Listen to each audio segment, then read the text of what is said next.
Hey everyone, it's JoJo, and I just want to say thank you for 200,000 subscribers. Oh my gosh, nearly, or actually more than 10 years I've been on YouTube, and I'm finally reaching some pretty good numbers. So yeah, thank you for all of your support, everything.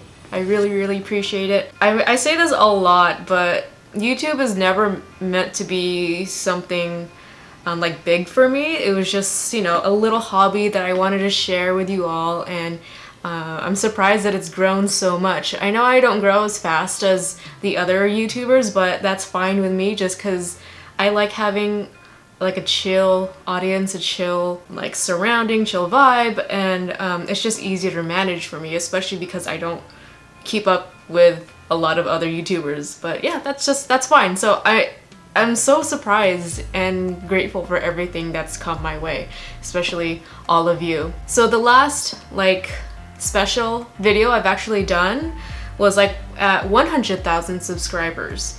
Now there's 100,000 more of you at 200,000, and I thought I would do a little like 10 things you didn't know about me type of special, because last time I did a live Q&A. This time I want to do another live stream with you all, but for a different thing.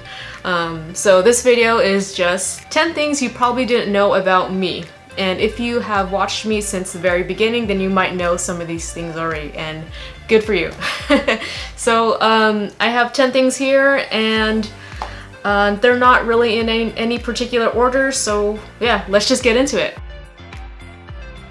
Number 1, I have been married for 5 years. Technically, it'll be 5 years January 30th. Oh my gosh, I almost forgot my own anniversary. January 30th, 2021. So this month will be me and my husband's 5 month, oh my gosh, I'm a little flustered. 5-year anniversary. But we've known each other for almost 10 years. So we've been together, yeah, almost 10 years. It's just been a great marriage. It's just been a lot of fun. We don't have any kids, which is fine because I don't really want any kids yet. We just want to, like, you know, be together first, you know, travel a little bit, you know, just have some fun. And we recently got our own new apartment, and that's a lot of fun already. So, or fun still. And yeah, we have no plans on kids yet, but we are, you know, we're just kind of going with the flow, which is all good things. It's not a perfect marriage, but for the most part, we are extremely happy with each other, and I love my husband very much. And I actually met him on Facebook. Believe it or not, I met him through a mutual friend. The story is, I was supposed to go to a convention, an anime convention, with my friends, but I started a new job, and I didn't want to, you know, just be like, hey, can I get these weeks off, like right off the bat when I started my new job? So my friends went, and I stayed, and that's when they met Jason, who's my husband. And I saw that they friended him on Facebook, so I decided to friend him as well. And be like, hey, I really like your cosplay, I love your costumes, we should totally, you know, meet up for the next convention. And the rest is history. And that leads into the next fact about me. I love to cosplay. I haven't cosplayed in a while, obviously, because of, you know, what's happened in the recent year, but I absolutely love cosplay. I've cosplayed mainly from the Resident Evil video game franchise. I even have Jill's beret that I've cosplayed from like years ago. Mostly video game characters. Mortal Kombat, I've cosplayed as Jade, Melina, and my husband would cosplay as Scorpion. He loves Scorpion. I've also cosplayed as Deadshot, and my husband was Deathstroke. So we like to partner up our costumes together and like match with each other when we go out to conventions. And hopefully, if the times do get better, they will return and we could start cosplaying again. And that also kind of leads into my next fact. I know I said I didn't do this in any particular order, but it just kind of happened that way. So number 3, all of my tattoos are video game related, and I'm pretty sure a lot of you know that by now. So my very first tattoo is this one right here. This is the marker from Dead Space, and my friend Kevin one of my good friends, he also got the same one, so it was kind of like a you know, matching tattoo situation, but his was the actual in-game marker that he had colored red instead of black. This was actually my third tattoo. I'll get to the second one, probably the last one. But this is my third tattoo. This is from Resident Evil. This is Sheva's tattoo from Resident Evil 5. It says Shuja. It means warrior and courageous or bravery in Swahili and Arabic. So yeah, but I did find out later that this is actually the masculine spelling of it, but I wanted to be accurate to the game and accurate to Sheva's tattoo, so this is what I had tattooed on me. Also, a cool story about this, so there's a lot of West African symbolism in here. I went to the gym and this man approached me, this African man. He's like, wow, I've never seen this tattooed on anybody outside of Africa. And I told him all about it, and he was just like super cool about it, and like, wow, that's actually really cool. It's not just, you know, something from a video game. It actually has some meaning to a lot of people. And it definitely has meaning to me as well. And my latest tattoo is this sleeve I did. Not me personally, but that I got. It is probably the most expensive one I've had, and probably the most painful. I had to do 3 sessions. So the first session was like 6 hours of actual tattooing and 8 hours in the chair, because the first 2 hours the artist was, you know, drawing on me. He does a lot of like outlines first, and then he'll freehand it, but a lot of the time he'll change a lot of things because of the shape of your arm or how it should flow. So I left it all up to the artist's decision making. And then yeah, so the other 2 sessions were just kind of like, you know, to complete the whole thing. But yeah, it was really painful. And if you guys don't know what it is the Assassin's Creed logo with the Kalinga blade axes. And I basically did the hidden blade here. If I could get my arm straight.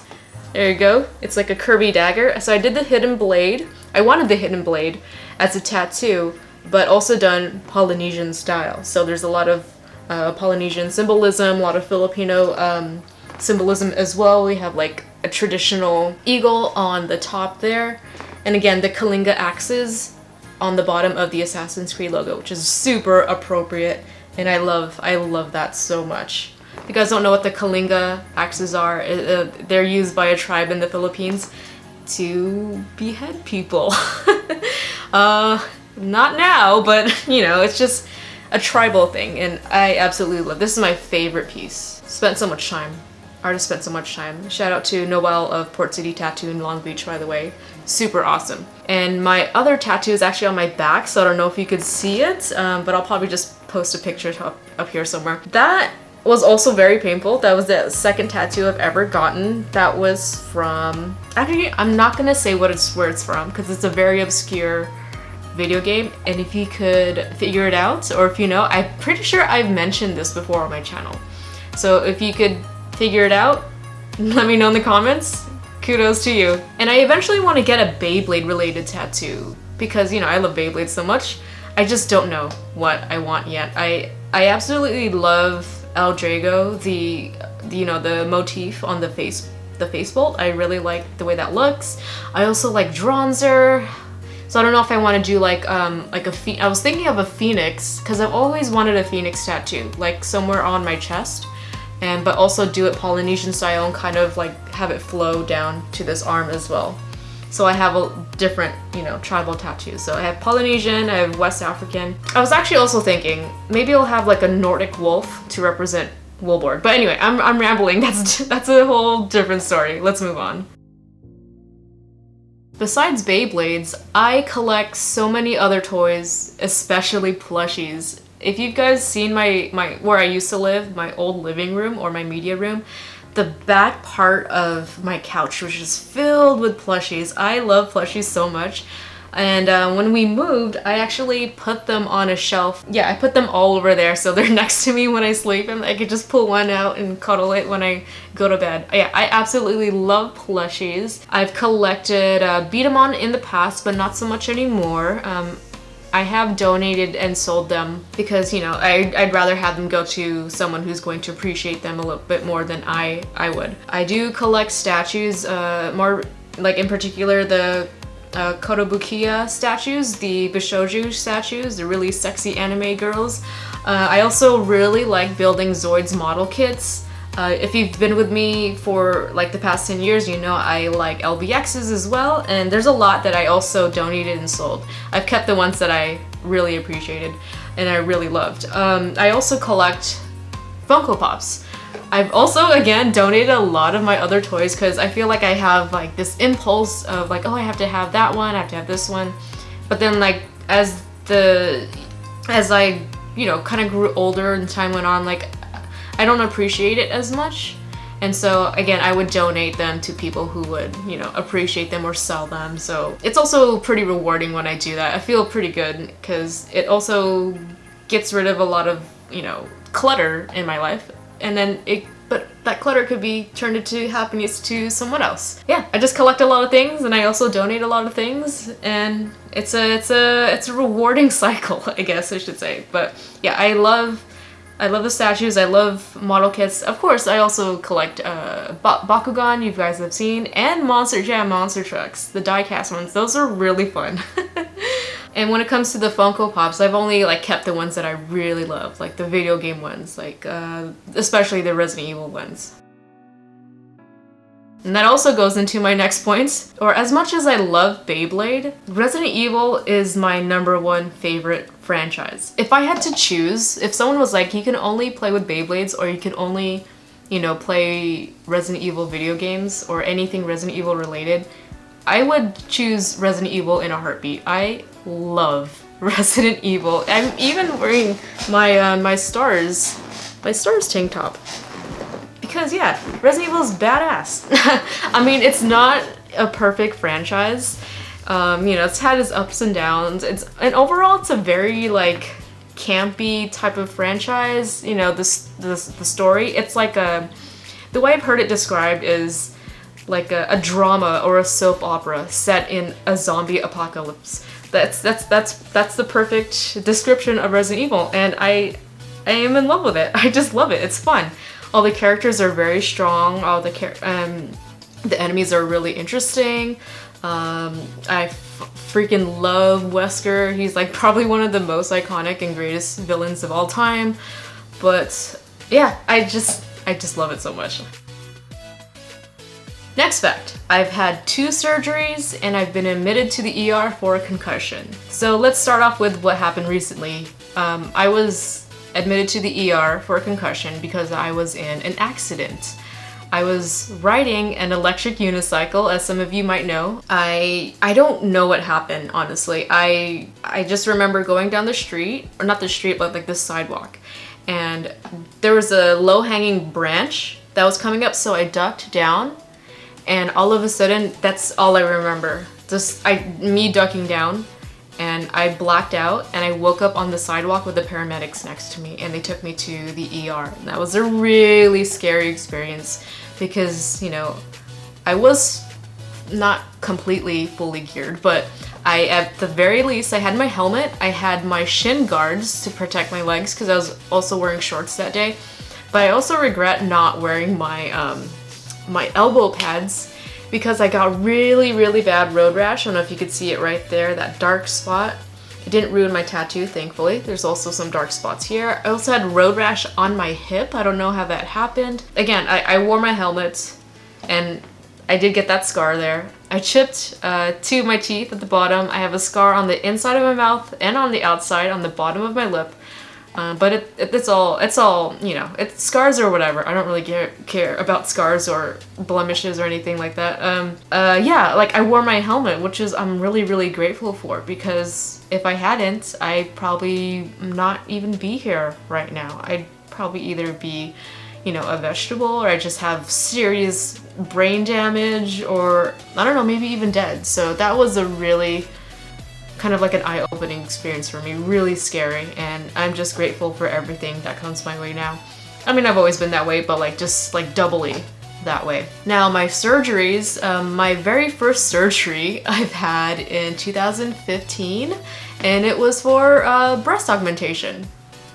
Because why not? Well, there's actually a story behind that. I was not comfortable with my own sexuality or in myself at all. I just didn't like the way my body looked. It wasn't like, oh, I'm gonna get big boobs just cause I can. It was more of a confidence thing, self-esteem thing. So it's not like I got them super huge or anything like that. I just got them to make them look nicer. So that was my very first surgery, very intense surgery, very strange experience with the anesthesia. Okay, I know I'm like talking a lot, or rambling or going off topic, but the anesthesia was very weird. Like, so they were giving me a bunch of, you know, things like this one's for anxiety, this one's for pain, this one's to help you relax, blah, blah, blah. And then one of them was, I forgot what it was, but it was, this one might make you feel like your crotch is on fire. And I'm like, what? And so I had the IV, and they shot it into the bag or whatever through the tube, and I don't know medical terms or whatever, but anyway, and like 10 seconds later it felt like it was on fire. I was like why is that a side effect? I don't know why that's a side effect. And then after that I was just completely out. I did not know anything after that, and I woke up in a lot of pain. Yeah, again, just a very intense surgery. And my second surgery, some of you already know, I've had surgery on my hand. I have a scar right here. I don't know if you guys can see that, and my camera wants to focus on my face instead, but anyway. But yeah, I had a cyst removed, a ganglion cyst. And a ganglion cyst is when the synovial fluid from your bones leaks out into your body. And so your body sees it as an invasion, and the response, your immune system response, is to wall it off and harden it so it doesn't go anywhere else. And so I just had this really hard lump on my hand. It was really painful. I couldn't use like a mouse. I couldn't go to work, and it was to the point where I'm like, okay, this needs to go. And that was my second surgery.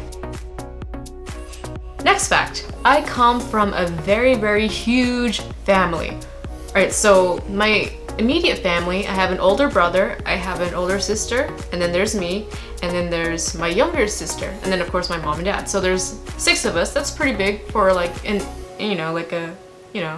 immediate family. But on my mom's side, my grandmother had 11 children, and I have like probably close to 20 cousins, and my cousins, you know, some of them are older than me and they've had kids already. Some of them are almost like 18, and that's crazy to me. Like, what? Everybody is so old now and growing up.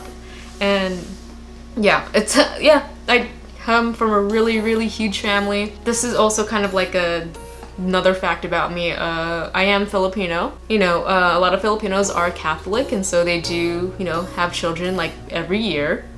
And that's pretty much the case with my family on my mom's side. So every celebration is like just a huge thing. Even like a party for a relative that's turning 3. You'll have like 50 people in one household, and that's normal, and it's fun because you have all your family with you.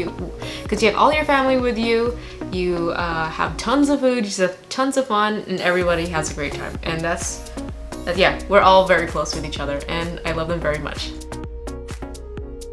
And some of you might know this, but outside of YouTube, I am a massage therapist. So I started massaging around the time I was also starting up my YouTube channel. As I was like going to school, I was kind of doing YouTube Beyblade videos here and there.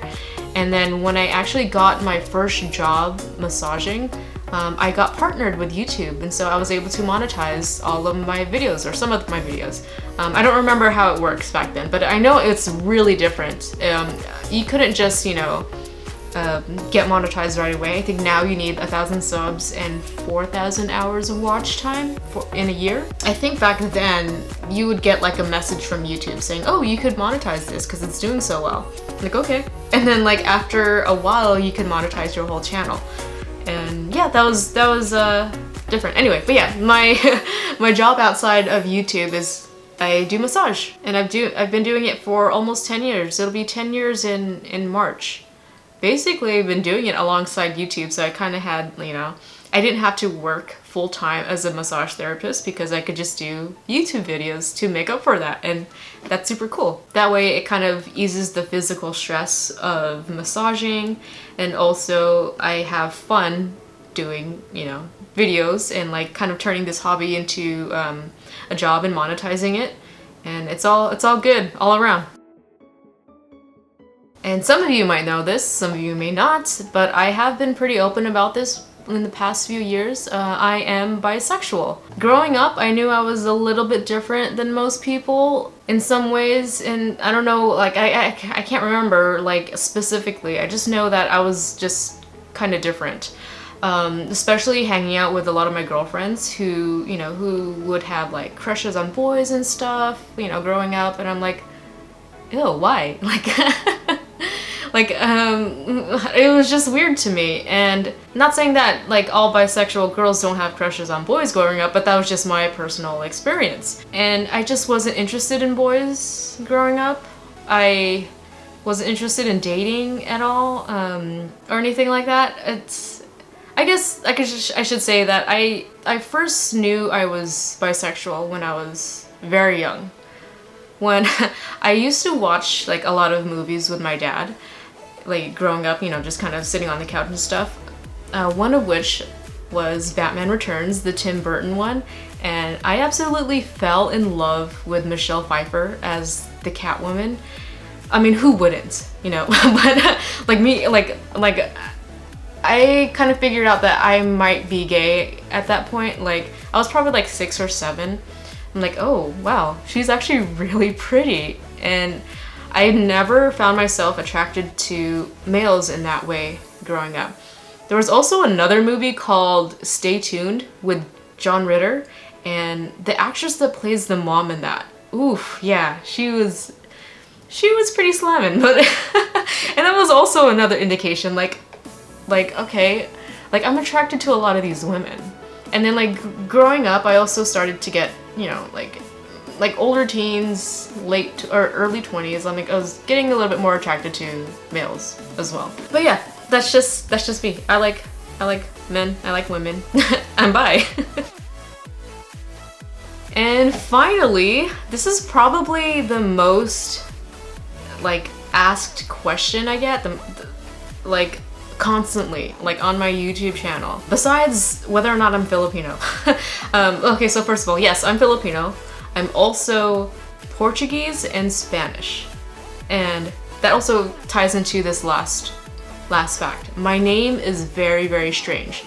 So first of all, JoJo is not a JoJo Bizarre Adventure reference. JoJo is my nickname IRL, in real life. So my first name is Joe Francis. My nickname, you know, my family would just call me JoJo because that's the first, you know, first name. My first name is actually a combination of my parents' name. So my mom's name is Josefa and my dad's name is Francisco. So Joe Francis is my first name, and then JoJo is my nickname. And that's where you get JoJo. Now, JPot or JP0T was my, you know, original YouTube username. And, you know, the J started, you know, is my first name for JoJo or Joe Francis, whatever. And then Pot, P-O-T, was the first 3 letters of my last name, my maiden name back then before I got married, because I changed my name when I got married.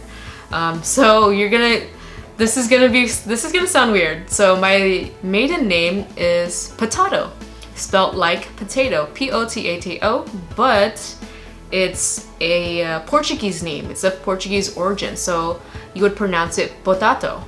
And that's yeah, it's weird when you see it on paper because you see potato, but no, it's potato. You know, I was teased a lot in school, but I think when I started to get into middle school, I started to embrace it a little bit more because it's so unique, it's so weird. Who else has that name? So a lot of my usernames on like Instagram, my Twitter, all that stuff, I have a second YouTube channel. They've all been JoJo Spud.